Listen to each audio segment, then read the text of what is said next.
Olá, aqui é o Dr. Todd Grande. Hoje darei uma atualização sobre o caso de Sherry Papini. Ela é o tema de um documentário intitulado Sherry Papini Pega na Mentira.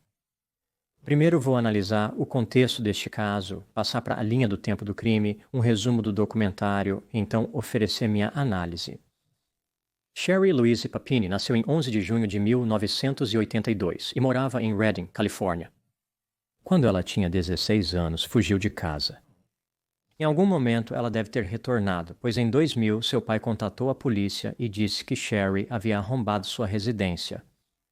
Em setembro de 2003, ele a acusou de fazer saques não autorizados da conta bancária dele. 3 meses depois, a mãe de Sherry a acusou de tentar se machucar e tentar culpar as lesões nela. Sherry se casou com David Dreyfus em 2006. Eles se divorciaram 2 anos depois. Em outubro de 2009, ela se casou com Keith Papini. Eles teriam 2 filhos. Sherry e Keith moravam na área de Mountain Gate, no condado de Shasta, perto de Redding, Califórnia. A casa deles era em uma zona rural. Já em dezembro de 2015, Sherry Papini começou a ter conversas com um ex-namorado chamado James Hayes. Eles usaram celulares pré-pagos para esconder o caso deles. Agora passando para a linha do tempo do crime. Em 2 de novembro de 2016, Keith, marido de Sherry, contatou a polícia às 5h50 da tarde, dizendo que não conseguia encontrá-la. Ele encontrou o telefone dela a cerca de 1 milha de casa. Estava no chão. Os fones de ouvido dela, com fios de cabelo, estavam enrolados sobre o telefone. A polícia encontrou o seguinte durante a investigação. Uma testemunha viu Sherry correndo na Sunrise Drive entre as 10 da manhã. Meio-dia. As contas financeiras de Sherry não foram acessadas. Sua bolsa e joias foram contadas. A polícia investiu muitos recursos tentando encontrar Sherry, mas não conseguiram. Em 24 de novembro de 2016, 22 dias após o desaparecimento de Sherry, a Patrulha Rodoviária da Califórnia respondeu a várias chamadas do 911 por volta das 4h30 da manhã, relatando que uma mulher estava parada ou correndo na Interstate 5. A polícia chegou ao local e encontrou Sherry Papini. Ela tinha uma corrente em volta da cintura conectada a um de seus braços. Seu outro pulso e tornozelos estavam amarrados com restrições improvisadas. Ela foi levada ao Hospital Woodland, onde constataram-se múltiplas lesões. Por exemplo, uma marca nas costas perto do ombro direito, hematomas, erupções, queimaduras e um nariz inchado. Aqui está a história que a Sherry forneceu à polícia. Em 2 de novembro de 2016, enquanto ela estava correndo, um veículo utilitário esportivo de cor escura passou por ela, parou e depois deu ré. Uma mulher no banco do passageiro pediu ajuda. Quando Sherry se aproximou do veículo, ela notou que a mulher estava segurando um revólver. A mulher disse algo do tipo: "Nós não queremos te machucar." Sherry deixou o telefone e os fones no chão. Ela não se lembrou de entrar no veículo ou do tempo que ficou lá. Ela acordou em um quarto com abraçadeiras em volta dos pulsos e percebeu que havia 2 sequestradoras, ambas mulheres hispânicas. Sherry ajudou o FBI a criar esboços dessas 2 mulheres misteriosas. Nas próximas semanas, as sequestradoras provocaram todos os ferimentos vistos em Sherry. Em 24 de novembro de 2016, uma das sequestradoras levou Sherry até a rodovia 5, onde foi encontrada, e mandou-a sair do veículo. A polícia duvidava muito da história de Sherry. Sequestros de um adulto perpetrados por mulheres são extremamente raros. Ainda assim, não puderam negar a versão dela. Sherry candidatou-se ao Conselho de Compensação às Vítimas da Califórnia 4 dias após ser encontrada. Ela recebeu cerca de 35 pagamentos, totalizando mais de $30 mil. Ela utilizou a maior parte do dinheiro para aconselhamento psicológico nos anos seguintes. A polícia encontrou DNA masculino na roupa íntima de Sherry, o que foi inesperado porque Sherry nunca mencionou entrar em contato com um homem. Investigadores identificaram a fonte apenas em 2020 do DNA. Era do ex-namorado de Sherry, James Hayes, que morava em uma casa em Costa Mesa, Califórnia. Isso fica a 583 milhas ao sul de Redding. A polícia visitou James em 10 de agosto de 2020. Ele mentiu para eles no início, mas acabou admitindo que esteve com Sherry por 22 dias. em que ela estava desaparecida. Ela ficou em sua casa o tempo todo, nunca saindo nenhuma vez. Sherry disse a James que seu marido a maltratava e ela queria fugir dele. Durante a estadia de Sherry, ela se machucou e pediu a James para marcá-la, o que ele fez usando uma ferramenta de queima de madeira. Sherry eventualmente disse que sentia falta dos filhos e queria partir. James a levou de volta para o norte da Califórnia. O FBI entrevistou Sherry em 13 de agosto de 2020. 3 dias depois, eles a informaram que mentir para um oficial federal é um crime. Depois que a acusaram de inventar sua história, Sherry negou. Ela manteve que estava dizendo a verdade. Em 3 de março de 2022, Sherry Papini foi presa e acusada de fazer declarações falsas a um oficial federal de aplicação da lei e 34 acusações de fraude postal. Em 18 de abril de 2022, Sherry se declarou culpada de acusações de declarações falsas e fraude postal. Ela foi posteriormente condenada a 18 meses de prisão e ordenada a pagar mais de $300 mil. Em novembro de 2022, Sherry se apresentou à prisão. Seu marido Keith pediu o divórcio e Sherry perdeu a guarda de seus filhos. Em agosto de 2023, Sherry Papini foi solta da prisão e passou a morar com os pais. Agora passando para um resumo do documentário, Sherry Papini pega na mentira. O documentário cobriu os aspectos básicos da história de Sherry. Ela sumiu e ressurgiu 22 dias depois com um relato estranho de sequestro. Sherry viu o documentário como sua oportunidade de contar a verdade, pelo menos de acordo com ela.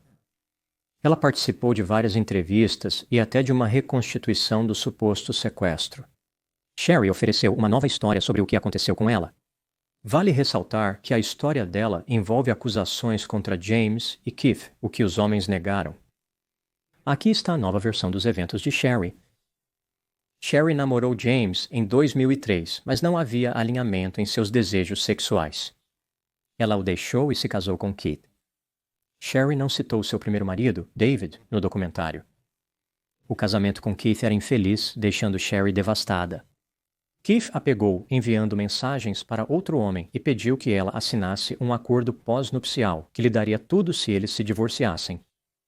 Apesar de ter assinado o acordo, Sherry começou um caso emocional com James. Isso aconteceu logo antes dela perder o emprego. Sherry ficou em casa e Keith controlava muitos aspectos da vida dela. Ele controlava o dinheiro deles e não permitia que ela falasse com ele à noite, fazendo-a se sentir como um fantasma. Apesar de seu casamento infeliz, Sherry queria terminar seu caso com James. Ele deveria vir a Redding, Califórnia, para se despedir. Em 2 de novembro de 2016, enquanto Sherry corria perto de casa, James parou com um veículo. O celular dela caiu no chão. A última lembrança de Sherry foi se abaixar para pegar o telefone. Ela acordou brevemente no veículo. A próxima vez que acordou, estava acorrentada em um quarto na casa ocupada por James. Ele disse a ela que estava mantendo-a segura e que tinha pessoas vigiando-a quando ele estava no trabalho. James infligiu ferimentos em Sherry, mas ela não tem certeza do que aconteceu porque teve mais problemas de memória. Ele disse a ela que estava prejudicando-a para satisfação sexual. Eventualmente, Sherry concordou em fabricar a história sobre as mulheres a sequestrando para convencer James a libertá-la. Depois que ele a devolveu para o norte da Califórnia, Sherry escondeu a identidade de seu agressor. Ela mentiu por estar em perigo. James disse que a observaria. Além disso, Sherry não queria que seu marido, Keith, descobrisse sobre o caso, porque ela perderia tudo devido ao acordo pós-nupcial. Apesar de tentar omitir James da narrativa, ela deixou uma pista sobre sua identidade. Ela afirmou que a mãe de James era hispânica, portanto, culpando as mulheres hispânicas ligadas a ele. Na verdade, sua mãe era irlandesa. Essencialmente, o argumento que Sherry fez no documentário foi que ela só mentiu sobre a identidade de James. Ela afirmou que o restante de sua história era verdadeiro. Agora, passando para a minha análise, aqui estão os meus pensamentos sobre algumas áreas que se destacaram para mim neste caso. Item número 1. A principal questão explorada no documentário sobre Sherry Papini é se Sherry estava mentindo quando acusou James de sequestrá-la. Na minha opinião, Sherry perpetrou uma farsa. James não a sequestrou.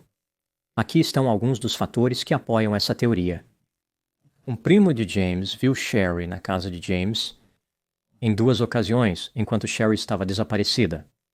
A história de James condizia com os dados dos celulares descartáveis e registros de locação de veículos. Sherry foi pega em uma mentira sobre como seu telefone acabou no chão. Sherry manteve que de alguma forma foi deixada inconsciente logo após James interromper sua corrida. Como isso seria possível? É muito difícil deixar uma pessoa inconsciente instantaneamente. Sherry teve uma perda de memória inexplicável para aquele evento e outros momentos durante seu sofrimento. Sherry assinou um acordo de confissão com o governo federal, assumindo a responsabilidade por seus crimes. Este acordo contém um anexo que explica a base factual para a confissão.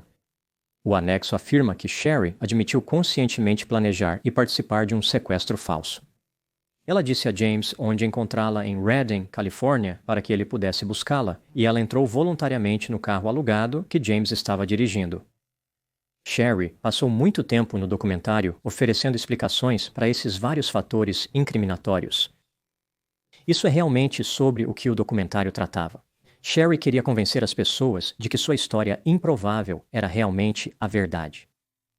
Item número 2. No documentário, o psicoterapeuta de Sherry comentou sobre a saúde mental de Sherry e sobre sua misteriosa perda de memória. Ele afirmou que Sherry tinha o que ele se referiu como transtorno de personalidade autodestrutiva. Isso não é reconhecido como um diagnóstico formal no Manual Diagnóstico e Estatístico de Transtornos Mentais ou no Classificação Internacional de Doenças. Ele estava listado no Manual Diagnóstico e Estatístico de Transtornos Mentais, 3R, que foi publicado em 1987 como um transtorno provisório para estudo adicional, mas nunca entrou no Manual Diagnóstico e Estatístico de Transtornos Mentais, 4, em 1994. O construto foi excluído porque não havia pesquisa confiável suficiente para validá-lo como uma entidade clínica distinta e foi fortemente influenciado por teoria psicodinâmica que não é empiricamente comprovada. A influência da teoria psicodinâmica também pode ser vista quando o terapeuta de Sherry indicou que ela havia rompido um mecanismo de defesa difícil e não contaria mais grandes mentiras. Mecanismos de defesa também não são empiricamente comprovados. O transtorno de personalidade autodestrutiva, apesar de não ser um diagnóstico formal, engloba características clinicamente relevantes. Por exemplo, vergonha internalizada, histórico de trauma, aprendizado de impotência e estratégias de enfrentamento mal adaptadas. De acordo com seu terapeuta, Sherry tinha a tendência de entrar em um relacionamento insatisfatório e criar uma segunda vida secreta. Teoria interessante, mas inconsistente com a personalidade autodestrutiva. O terapeuta está descrevendo uma pessoa que é impulsiva, irresponsável e busca sensações, não necessariamente um indivíduo com impotência aprendida. O terapeuta comentou que Sherry fez 5 anos de tratamento com dessensibilização e reprocessamento por meio do movimento dos olhos, dessensibilização e reprocessamento por meio do movimento dos olhos. Dessensibilização e reprocessamento por meio do movimento dos olhos é uma modalidade de tratamento controversa, que incorpora um componente chamado prevenção de exposição e resposta, ou ERP. Esse componente, presente em diversas versões da terapia cognitivo-comportamental, existe há muito tempo. Ele foi repetidamente comprovado como eficaz. A outra parte do dessensibilização e reprocessamento por meio do movimento dos olhos é a estimulação bilateral, que geralmente são movimentos oculares de um lado para o outro, mas também podem ser coisas como toques e tons auditivos. Esta parte da terapia não é eficaz. Isso é absurdo. Não há motivo científico para acreditar que a estimulação bilateral ajuda os clientes a superar os sintomas de trauma. Muitos estudos de pesquisa demonstraram isso. A popularidade do dessensibilização e reprocessamento por meio do movimento dos olhos indica como alguns psicoterapeutas se afastaram da prática baseada em evidências para algo sensacionalista e que agrada ao público. Pseudociência. Item número 3. O terapeuta de Sherry afirmou que sua queixa de perda de memória era legítima, atribuindo-a à amnésia dissociativa. Aqui vemos outro conceito controverso. Amnésia dissociativa é a perda de acesso a memórias traumáticas ou estressantes. De acordo com a literatura de pesquisa, não há evidências convincentes para amnésia específica de trauma. A amnésia dissociativa não existe. A perda de memória atribuída a essa condição pode ser explicada pelo esquecimento comum, falha de codificação sob estresse e engano. A pesquisa mostra que eventos traumáticos são lembrados de forma mais vívida, não menos. Eles são relembrados como pensamentos intrusivos, como flashbacks. Essa afirmação sobre Sherry ter amnésia dissociativa não é surpreendente vindo de seu terapeuta, porque muitos clínicos que usam dessensibilização e reprocessamento por meio do movimento dos olhos estabelecem a recuperação de memórias como um objetivo terapêutico. Existe toda uma indústria construída em torno do conceito sem sentido de memória reprimida. Item 4. O que acho que aconteceu, neste caso, é apenas uma teoria, minha opinião. Sherry Papini apareceu no documentário para encenar outro embuste. Neste, ela também interpretaria a vítima. Agora, em vez de ser vitimada por duas mulheres hispânicas, ela está sendo vitimada pelo ex-namorado. Sherry simplesmente substituiu uma mentira por outra. Ao longo do documentário, Sherry teve o apoio de várias pessoas, seus pais, seus advogados e seu terapeuta. Ela fez uma tentativa desesperada para salvar sua reputação, alegando que não podia dizer a verdade no início por medo e vergonha, mas agora ela pode. Houve uma reconstituição de sequestro no documentário que apresentava Sherry. Essa era a grande oportunidade dela de manipular e controlar as pessoas novamente. Agora, a equipe de filmagem precisava dela. Sherry estava no comando, pelo menos temporariamente. Essa reconstituição também era uma chance para Sherry mostrar o quanto estava angustiada ao reviver o sequestro. Ela poderia provar ao mundo que dizia a verdade, pois suas emoções jamais mentiriam. A tendência de buscar atenção que Sherry demonstrou repetidamente deu a essa reconstituição o poder gravitacional de um buraco negro. Não havia como Sherry escapar, ela tinha que participar. No final do documentário, Sherry perguntou a alguém fora da câmera, presumivelmente um produtor: "Você acha que este filme fará mais mal do que bem para mim?" Isso condiz com a profunda falta de discernimento de Sherry. É evidente que o documentário prejudicou ainda mais a reputação dela.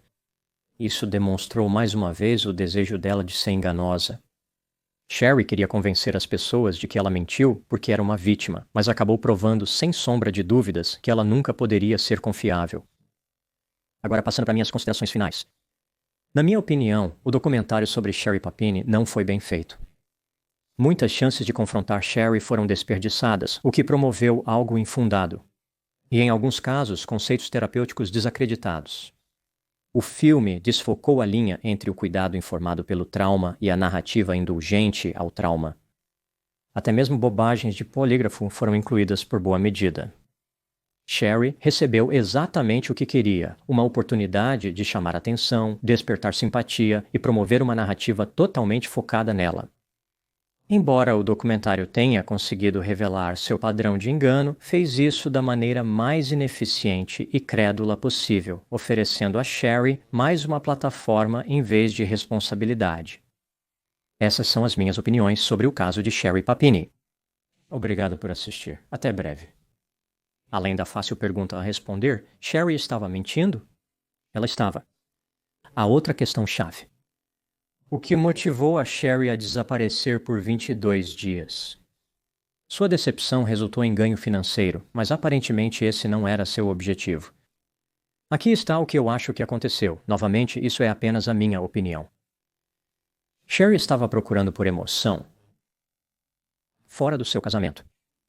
Ela estava conversando com seu ex-namorado James usando telefones descartáveis. Algumas dessas conversas abordavam sexo. Com o tempo, a conversa se tornou mais acalorada e os tipos de atos sexuais descritos se tornaram mais extremos. Isso se acumulou com o tempo. Era como uma panela de pressão. Sherry ficava cada vez mais animada, assim como James, sobre viver essas experiências sexuais, sobre realizar a fantasia. Eventualmente, os sentimentos se tornaram tão intensos, Sherry rapidamente fez planos para fugir com James. Foi um momento de impulsividade. Foi planejado, mas não foi planejado com muita antecedência. Quando James pegou Sherry em Redding, Califórnia, Sherry realmente não tinha muita ideia do que iria acontecer a seguir em relação à sua vida com Keith. Ela estava apenas abandonando toda aquela parte de sua existência. Ela colocou o telefone no chão junto com os fones de ouvido e ela estava meio que se despedindo do que quer que estivesse fazendo e convidando essa nova aventura com James. Então eles vão para a Costa Mesa e ficam na casa dele por algumas semanas. Existem todos os tipos de encontros sexuais, incluindo aqueles que resultam em lesões. Eventualmente, Sherry fica entediada com essa jornada. Ela está cansada disso. Ela percebe que talvez seja uma melhor ideia retornar à sua vida anterior. James a leva de volta para o norte da Califórnia e Sherry inventa essa história para esconder o fato de que ela teve um caso. Foi bastante constrangedor explicar que ela fugiu para fazer sexo com um ex-namorado. Para Sherry, fazia mais sentido inventar essa história sobre ser sequestrada. Ela estava esperando que com essa história tudo voltaria ao normal. A polícia nunca iria encontrar as duas mulheres hispânicas porque elas não existiam. Sherry estava apenas tentando deixar tudo isso para trás. Ela continuou falando com a polícia, no entanto, porque gostava da atenção. Ser vítima de um crime grave e estar nas notícias nacionais se tornou meio atraente. Então, quando a contataram para a entrevista que aconteceu em 13 de agosto, Sherry foi lá em busca de mais atenção. Ela queria prosseguir, embora no início não quisesse. Ela queria estar no retrovisor, mas a essa altura ela estava gostando um pouco do estrelato. Quando os agentes explicaram a ela que sabiam o que aconteceu, Sherry não estava disposta a recuar de sua história. É por isso que ela acabou sendo condenada por fazer declarações falsas? Então eu acho que isso foi realmente apenas essencialmente uma aventura sexual. Como essa história toda era sobre uma mulher que estava entediada e queria ter atividades sexuais incomuns com alguém diferente. Acredito que ela não estava buscando dinheiro ou fama a princípio. Eu acho que esses dois desejos vieram mais tarde. Com o documentário, Sherry teve novamente a chance de estar no centro das atenções, algo irresistível para ela. Aparecer no filme atendeu a uma necessidade dela. Também deu a ela a oportunidade de repetir sua história sobre ser uma vítima, exceto que nesta versão ela mudou quem era o vitimizador. Essa foi realmente a única diferença. A história dela ainda é extremamente difícil de acreditar. Parece bastante claro que Sherry está mentindo. Este é um dos principais temas da história. Sherry é alguém que simplesmente não valoriza a verdade. Ela vai mentir para conseguir o que quer e geralmente o que ela quer é chamar atenção. Eu acho que isso é uma grande parte da motivação dela. Então ela embarcou nessa aventura sexual e agora ela está procurando atenção. Quem sabe o que vem a seguir para a Sherry, mas eu espero que ela não tenha mais chances de aparecer diante de uma equipe de filmagem de documentário.